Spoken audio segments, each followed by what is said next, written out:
serait en deuxième couloir. Jonathan Abbott semble avoir de la difficulté à se trouver un couloir. Il est deuxième. Regardez, Brendan Kennedy à l'extérieur. On est à 8 secondes du départ. Et voilà, il va prendre un départ lancé à l'extérieur. C'est lui qui vient voler le départ. Brendan Kennedy. Quel pilote! Et même s'il est à l'extérieur, il sait qu'il a la machine là pour passer en avant. Et pour l'instant, c'est Jonathan Abbott. Et voilà, Kennedy à l'extérieur. À l'intérieur, Steve Armstrong. Belle bataille à ce départ, classe finale, 1,5 litres. Et là, c'est quand même serré.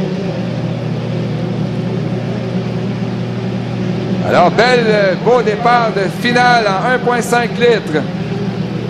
On est à 3 dans le virage.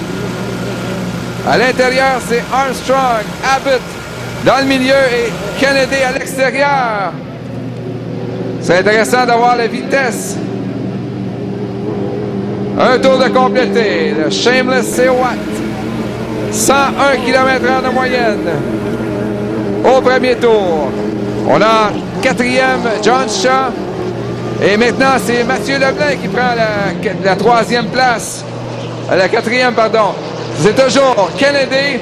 Et là, c'est très serré pour la deuxième entre Armstrong à l'intérieur et Jonathan Abbott.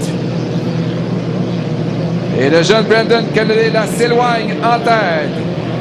Ça lui ferait 4 en 4. Week-end parfait s'il remporte cette finale. Et c'est très serré pour la deuxième entre Steve Armstrong et Jonathan Abbott. On a toujours Mathieu Lemelin en quatrième, suivi de John Shaw et de Alexis Weber. Kevin Smith et André Bergeron est huitième. Un deuxième tour de complété pour Brendan Kennedy. 103 km/h au deuxième tour de moyenne. Ah, il l'a dit en entrevue, son père lui a fignolé toute une machine pour le week-end. Et on voit ça aller sur l'eau, c'est la perfection. Le Shameless Say What. Embarcation T1, le numéro 1, dont il a le privilège d'afficher sur son bateau étant le champion de l'année précédente. Et c'est toujours la bagarre qui se poursuit pour la deuxième entre Jonathan Abbott à l'extérieur et Steve Armstrong.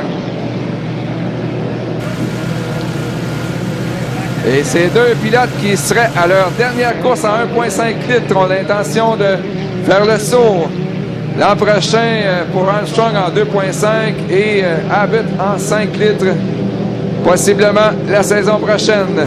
Troisième tour de complété. Et là, on ne se lâche pas d'un pouce pour la deuxième place.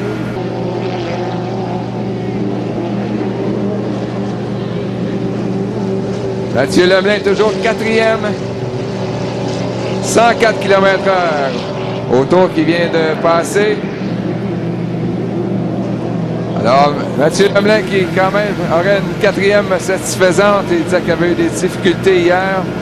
A réussi à se classer en demi-finale et on voit que le bateau va beaucoup mieux. Et Bergeron lui a passé Kevin Smith est maintenant septième.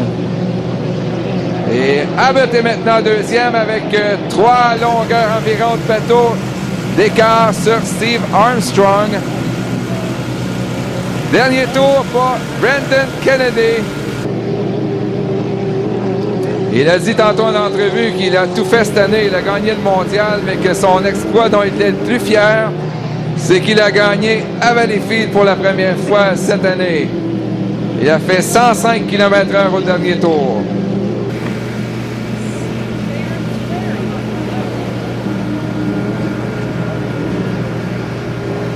On a fait la mise à l'eau pour la prochaine course. On va y aller avec le 5 litres et revenir avec la finale 2,5 litres. Et voilà, on va compléter le dernier virage pour celui qui a complètement dominé cette classe ce week-end. C'était sa première fois avec cette embarcation. Bois noir, votre vainqueur, Brendan Kennedy. Il nous a fait une petite peur, fait semblant que possiblement qu'il y avait un problème mécanique. Et pour la deuxième, ce sera finalement, après une belle bataille, Jonathan Abbott, Flying Eagle, en troisième, le Total Chaos de Stephen Armstrong. Donc, voilà votre podium en 1,5 litres. Kennedy, Abbott et Armstrong. En quatrième, avec sûrement satisfait de cette quatrième, Mathieu Leblanc, Sortilège Racing. Et on a vu Weber là, qui est venu prendre la 5e place devant John Shaw.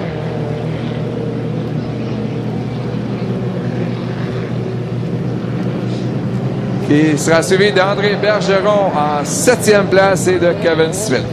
Dans quelques instants, surveillez la finale de la classe 5 litres.